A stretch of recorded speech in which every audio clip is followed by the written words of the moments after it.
On July 22nd, 2001, 28-year-old Niqui McCown was just weeks away from marrying the love of her life. She was set to address wedding envelopes with her fiancé that evening. However, a trip to the laundromat would soon turn to a mystery with no end. Niqui would never return home, and months later her vehicle would be found 45 miles away, with no clues as to her whereabouts.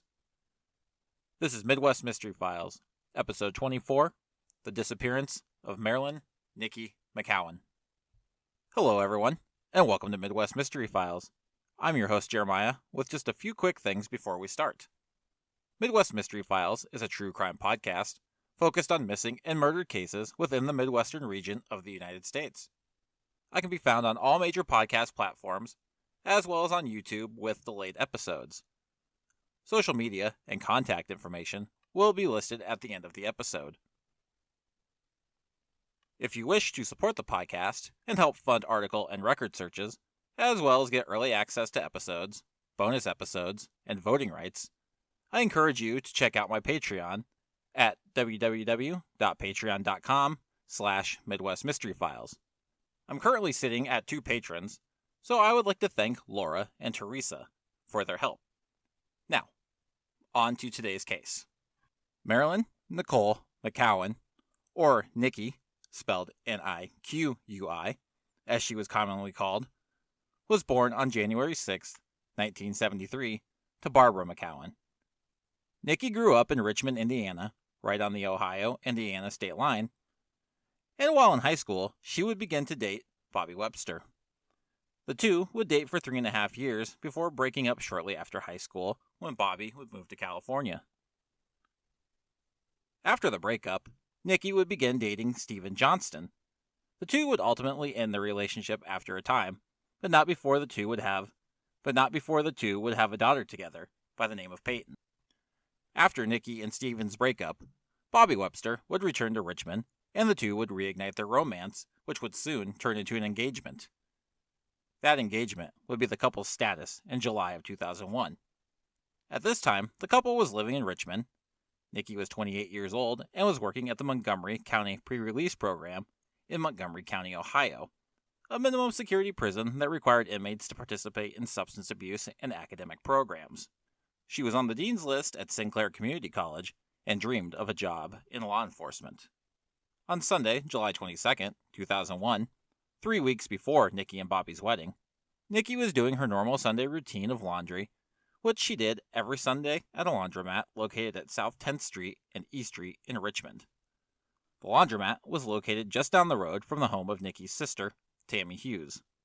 According to interviews with her family, Niqui would generally start her laundry at the laundromat and then go and hang out with family at Tammy's house while it was washing and drying. I want to note, reports vary on whose house Niqui would hang out at, as some state it was her mother's house. However, Tammy is directly quoted by Crime Watch Daily as it being her house, so that's what I'm working with.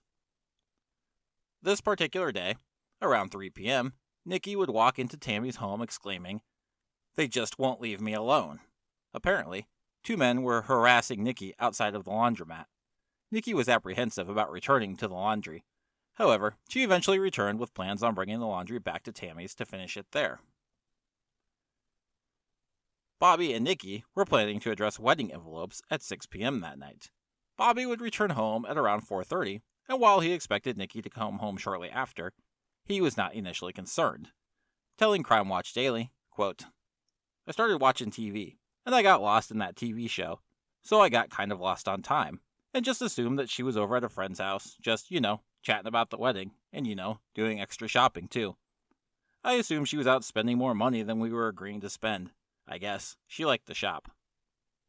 Another hour would go by, and Bobby would begin to grow slightly concerned, as would members of Niqui's family, as she never returned to Tammy's to finish her laundry.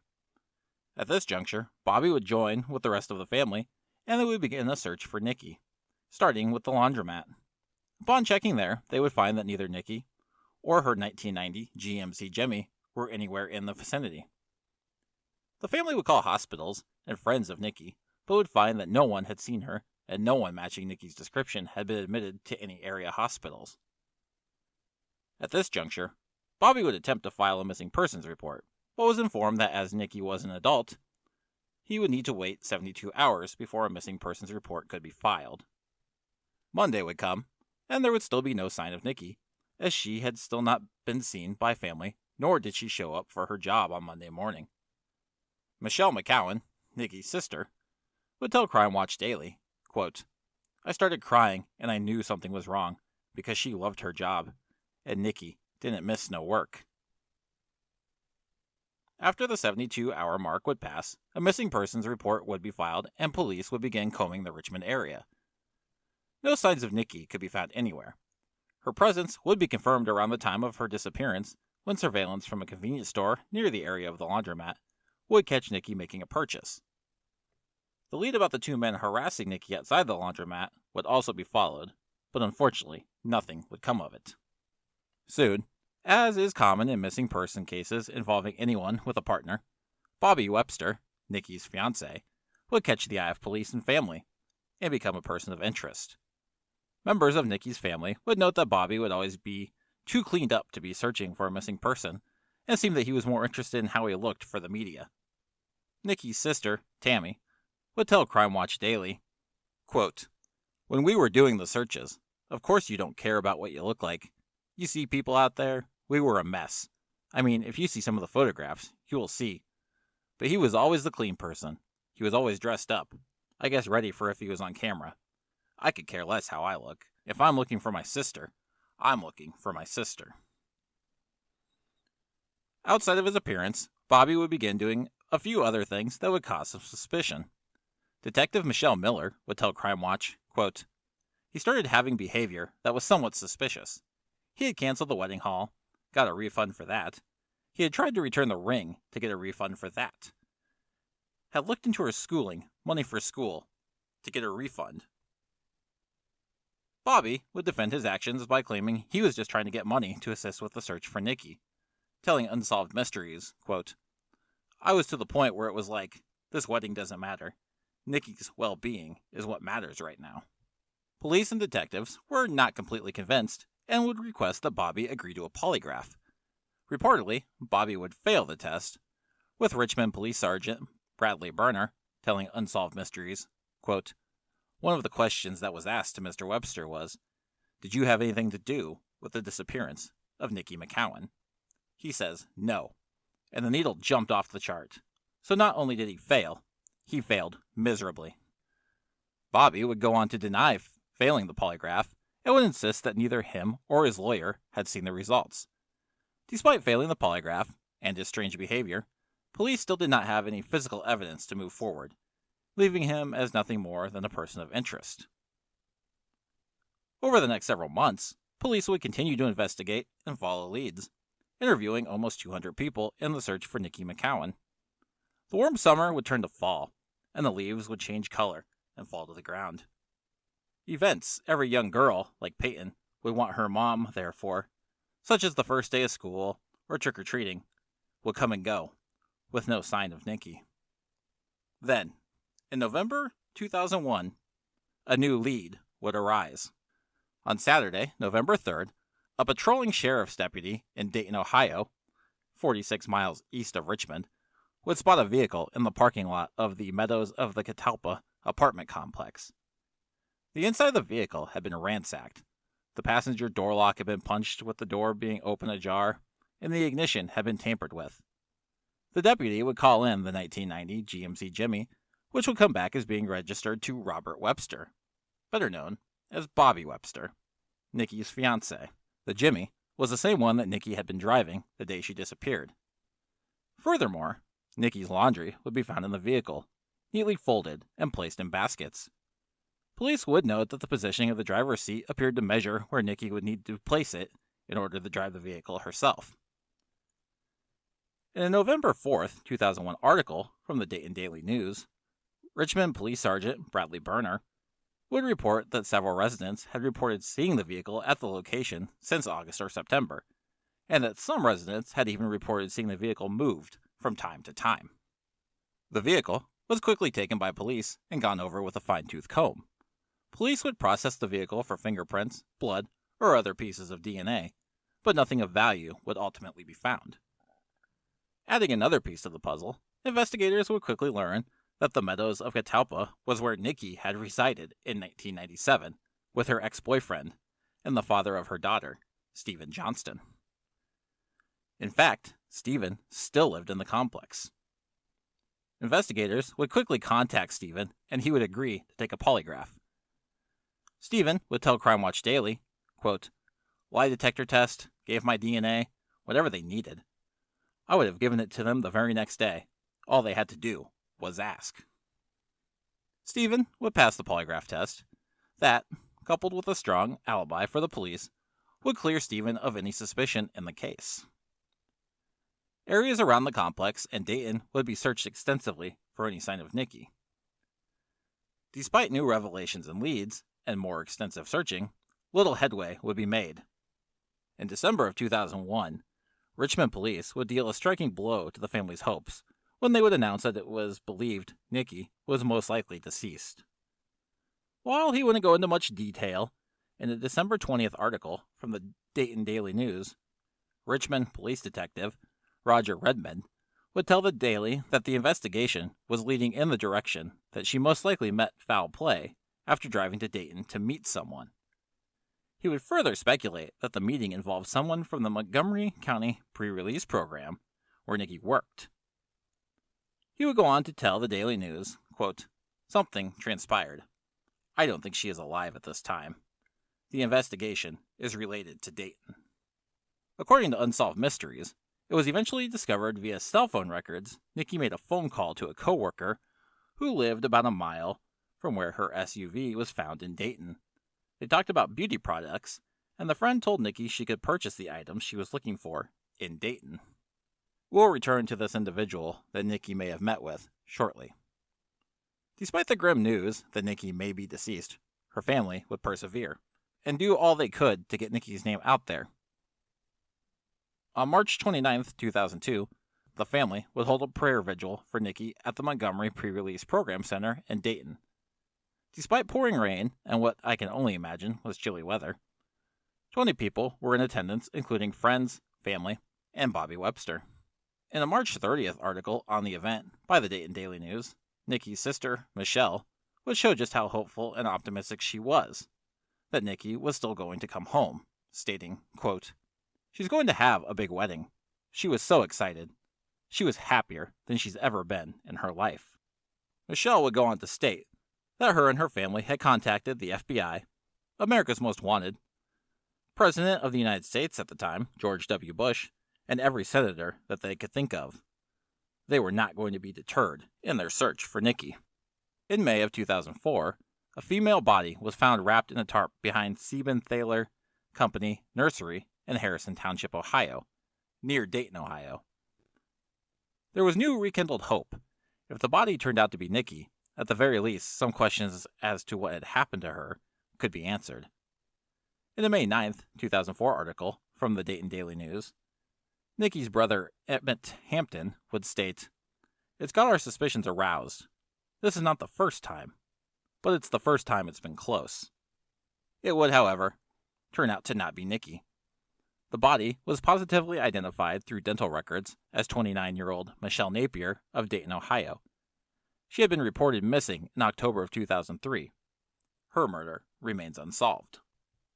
Now we'll backtrack to the individual who police said Niqui may have been visiting in Dayton in 2001.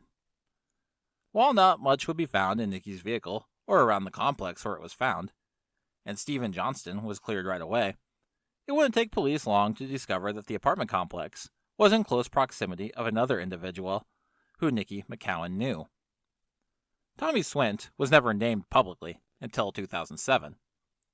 However, he was on investigators' radars not long after discovering the vehicle in Dayton. It's also never been made explicitly clear if this is who Niqui called that led her to Dayton for beauty supplies. Tommy Swint was an Alabama native born in 1966. As a young man, he joined the Marines and saw some combat in Panama in 1989. Shortly after, he would go AWOL, and he would later be discharged under less than honorable conditions. In a July 2007 Dayton Daily News article, He stated that he would spend his free time volunteering at homeless shelters and boys' homes, as well as speaking at high schools about self-esteem. I don't want to spend much time giving Tommy's life story too much attention, but I thought these would be important things to know before moving into his actual involvement in the case. Both Niqui McCown and Tommy Swint started working at the Montgomery County Education and Release Program Center in 1994, and were both working there in 2001. Some reports have stated that Niqui and Swint had a close relationship and were, quote, more than friends. This has been denied by the McCown family, in which they state that Swint was obsessed with Niqui. Niqui's sisters, Tammy and Michelle, would tell Crime Watch Daily that this obsession came to a head in 2001 at Niqui's bridal shower. Swint was not present at the shower, but there was a gift there containing lingerie. Tammy would go on to state, quote, he sent it. Very creepy. His behavior, plus his proximity to where Niqui's vehicle was found, had already been fuel for the fire of suspicion against him. It would soon be found he also had an alleged history of violence against women, which police would find out through various interviews, with Dayton detective Patty Tackett telling Crime Watch Daily, quote, many people said that, and especially towards women. Very violent towards women. That seemed to be the common denominator, was that it was the violence towards women. When Swint himself was questioned, Detective Michelle Miller would have this to say, quote, he was not completely cooperative. There was something odd about him. Never quite cooperative. Wouldn't answer questions completely or go off subject. With another person of interest, but only circumstantial evidence, Richmond police were unable to charge or pursue Swint any further at the time. It would not be long, though, however, before new events and revelations would lead police back to looking at Swint. In 2007, investigators in Richmond would be informed that Tommy Swint had taken on a new job in Trotwood, a suburb of Dayton. A job as an officer for the Trotwood, Ohio Police Department. Concerned that a person of interest in their investigation was now working as a police officer, investigators from the Richmond Police Department made the drive to Trotwood to speak with the police there. Upon being asked if Tommy Swint had disclosed that he was a major person of interest in the Niqui McCown disappearance, they were caught off guard, as they had not been made aware of that information. According to the Dayton Daily News, Swint had come to the department with several excellent letters of recommendation from co-workers at the Montgomery pre-release program. However, Trotwood were also aware of an incident at the center where Swint had received a written reprimand for threatening a female captain.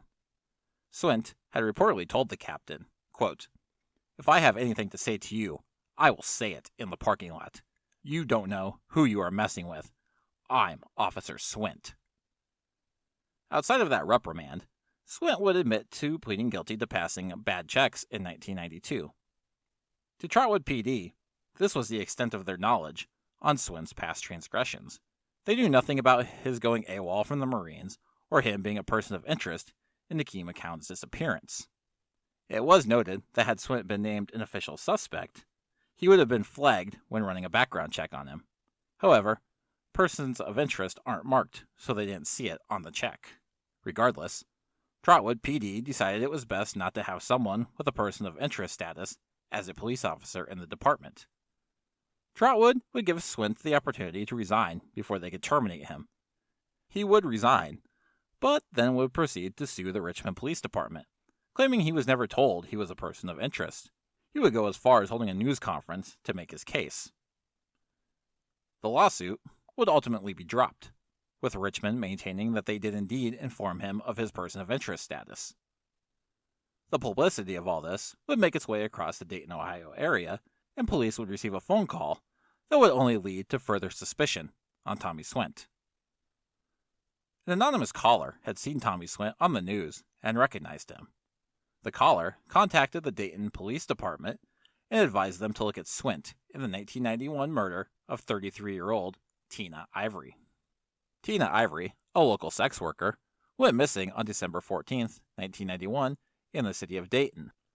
Her body was discovered by a tree trimming crew who was working on Dayton Liberty Road on December 17th. A worker noticed a strange hump under a quilt located in a pile of trash. Upon further inspection, they would find that the hump was the body of Tina Ivory. Tina had been wrapped in a quilt which had been taped around her body.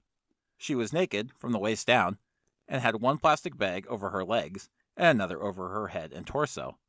Both bags were taped together. Her pants, underwear, jacket, and shoes were all thrown into the bag around Tina's feet. A coroner would conclude that she had been strangled. Upon receiving the tip to look into Swint, investigators would waste little time speaking to friends and family. According to a February 21, 2010 article, a former girlfriend of Swint told investigators in May 2008 that Swint had dated Tina Ivory and that the blanket Tina was found in looked familiar to one Swint had carried in his vehicle. A nephew of the woman, who had lived with her and Swint, would recall seeing a blood trail from the basement window of their home that led through the grass to the trunk of Swint's car. When shown a picture of the blanket, the nephew also noted recognizing it. The Miami Valley Regional Crime Laboratory in Dayton had been running DNA tests on the Ivory case since 2005. There were 4 semen stains on the back of Tina's jacket and 1 on the front. They, however, were all from different men, plus a blood stain on the quilt.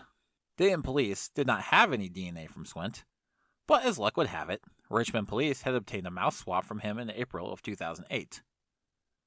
The results of testing would conclude that one of the semen stains on the jacket did indeed belong to Swint.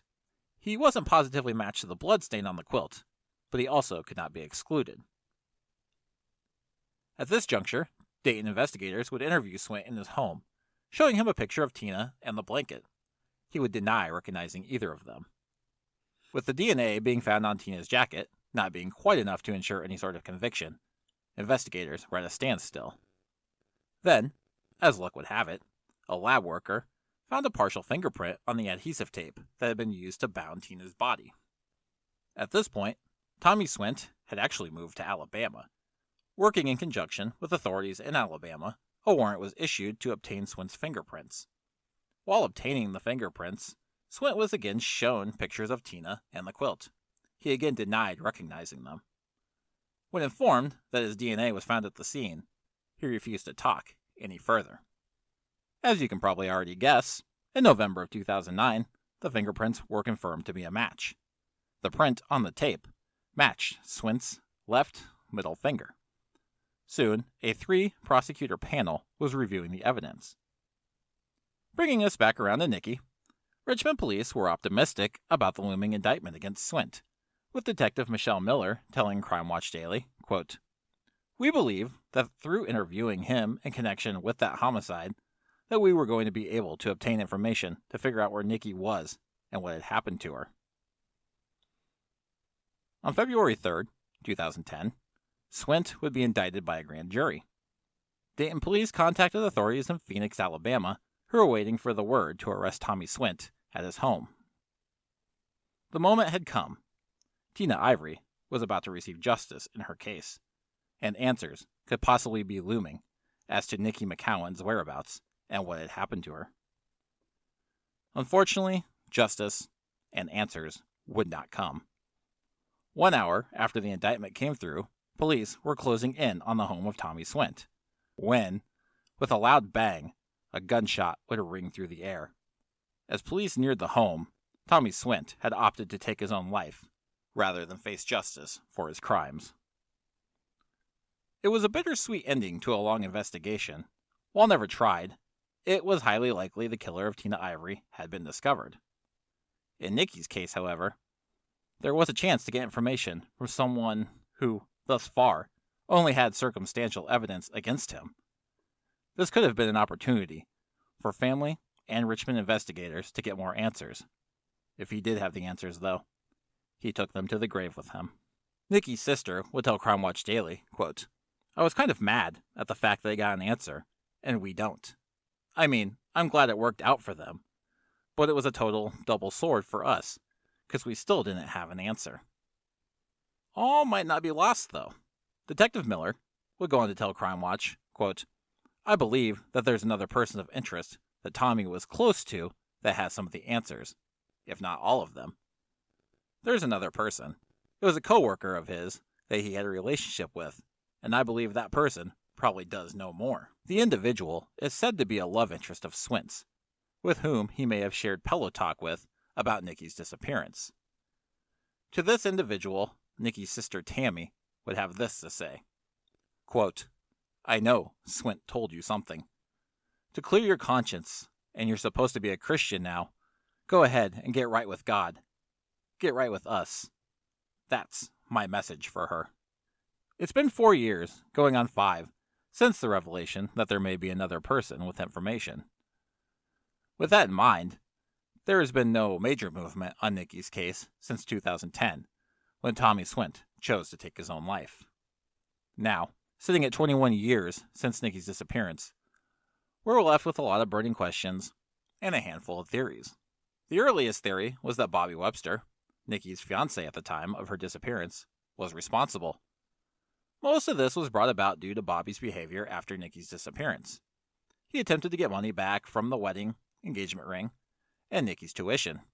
He defended these actions by stating he was getting money to assist with searches. He did also allegedly fail a polygraph, but as per usual, they're not relatable. I would never agree to one in a case where I knew I was innocent, and I'm basically throwing that test to the side. As far as his behavior, he could be telling the truth about the money, or he could have had more nefarious reasons. But either way, we don't know for sure. Not everyone reacts the same to a loved one's disappearance.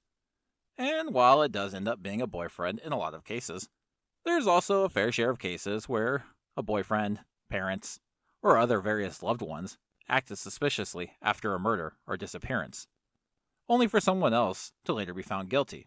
Being an outsider to all this, I can't judge him too much on his actions, but he ultimately was cleared by police. Also cleared right away was Steven Johnston, Niqui's ex-boyfriend and the father of her daughter, Peyton. He was able to give a solid alibi to his whereabouts. People may question the fact that Niqui's vehicle was found at his apartment complex and was even moved over a period of several months. And if he was innocent, why didn't he notice the vehicle? From what I can see on Google Maps, the apartment complex is pretty sizable, with multiple buildings and parking areas. If the vehicle was never parked near Steven's unit, it's not that hard to believe that he never even saw it. Getting those two out of the way, that now brings us to Tommy Swint. Swint certainly has the most going against him here. He worked with Niqui, had an alleged obsession with her, had a history of violence towards women, including being linked to the murder of Tina Ivory. He also lived in close proximity to where Niqui's vehicle was found, and he could have been storing her vehicle at the apartment complex while driving at short distances. Cell phone records put Niqui talking to someone about a mile from the apartment complex, reportedly a coworker who has never been named publicly, but I can't help but wonder if it was Tommy Swint. While Swint was reportedly obsessive, this was at the observation of Niqui's family. Reports are murky on the definite status between Niqui and Swint. Family maintains they weren't together, but them being friends has never been ruled out. If Niqui did go to Dayton to see Swint, or even another coworker, one does beg the question as to why she didn't tell anyone. Dayton is about a 90 to 120 minute round trip from Richmond, so it's possible she thought she could make the trip quickly without it hindering any of her afternoon plans. As far as Swint is concerned, investigators have noted they believe he may have been involved in other murders outside of Tina Ivory. Involvement in Niqui's disappearance groups in with that. Unfortunately, like a straight coward, he took all the answers with him when he chose to take his own life. All the red flags are there, screaming at us that it could be him. But unfortunately, we lack the final piece of the puzzle to let us know for sure. For the two men who were allegedly harassing Niqui at the laundromat, given all the circumstances given, I truly don't think they were likely involved, but it's always a possibility. Saying anything more would be brash speculation, though. It's been 21 years since Niqui McCown set out to pick up her laundry and disappeared. In that time, leads have come, but unfortunately roadblocks would appear at every turn. For every step forward, it would be 2 steps back. Or in the case of Tommy Swint, several miles back. Niqui was only a few weeks away from her wedding when she disappeared. She should have been celebrating one of the happiest days of her life, which in turn should have turned to years of happiness with her new husband and the possible family they could have built together. She should have been able to finish school and follow her career path into law enforcement. Instead, something happened that day, July 22nd, 2001. Something that has yet to be discovered. A sister, daughter, a fiancé, and most importantly, a mother, vanished without a trace, leaving those who loved her without answers. Answers that could have been found if the man who may have had them hadn't selfishly taken them with him in a final act of cowardice. Barbara McCown, Niqui's mother, passed away in 2020, never finding the answers she so desperately yearned for. Niqui's siblings and daughter carry on the fight for answers, though. In a 2021 Dayton Daily News article about the 20th anniversary of Niqui's disappearance, her daughter Peyton, who had just celebrated her 9th birthday when Niqui disappeared, had this to say, quote, "It hasn't been easy. All girls want their mom. I got married. I went through pregnancy without that motherly advice. It's something I've always longed for, and being able to argue about the little things. It sounds silly, but it's something you never imagine." At the time of her disappearance, Marilyn Nicole McCown was 5'2" and 115 pounds. She's described as an African-American female with light brown hair and brown eyes. She has a small scar above her left eye, a small scar on the right side of her face, a scar on the top of her head, and a large scar on her lower left leg. While her first name is Marilyn, she goes by the nickname Niqui, spelled Niqui. She was last seen near the Richmond Coin Laundry at South 10th Street and East Street in Richmond, Indiana, at around 3 p.m. on July 22, 2001. She may have traveled to the Dayton, Ohio area after leaving the laundromat. She was reported to be wearing a bright pink and purple floral swimsuit top, dark-colored shorts, diamond earrings, and a white gold bracelet. Niqui was 28 at the time of her disappearance, and if alive today, she would be 49 years old. Foul play is suspected in her disappearance. If you have any information on the disappearance of Niqui McCown, please contact the Richmond, Indiana Police Department at 765-983-7247. If you would like additional information, the Dayton Daily News provided the most coverage. Niqui's case was covered on Season 11, Episode 10 of Unsolved Mysteries. This is earlier coverage, and it does not include a lot of later information. Crime Watch Daily also covered Niqui's case. You can also check out the page, Missing Niqui McCown, on Facebook. If you wish to let me know what you think happened, have case suggestions or comments, or just want to follow me and the show on social media, I can be found on Instagram at Midwest Mystery Files, Twitter at Files Midwest, and on Facebook by searching for Midwest Mystery Files. You can also email me at midwestmysteryfilespod@gmail.com. I do also post photos and sometimes links relative to each case on social media, mainly on Facebook and Instagram. Lastly, if you're listening on Apple Podcasts, Spotify, or Good Pods, please feel free to rate and review the show. This helps make the show more visible in searches, and more importantly, helps bring attention to the cases I cover. Thank you to all who have done so already. Take care, everyone, and I will see you all next time.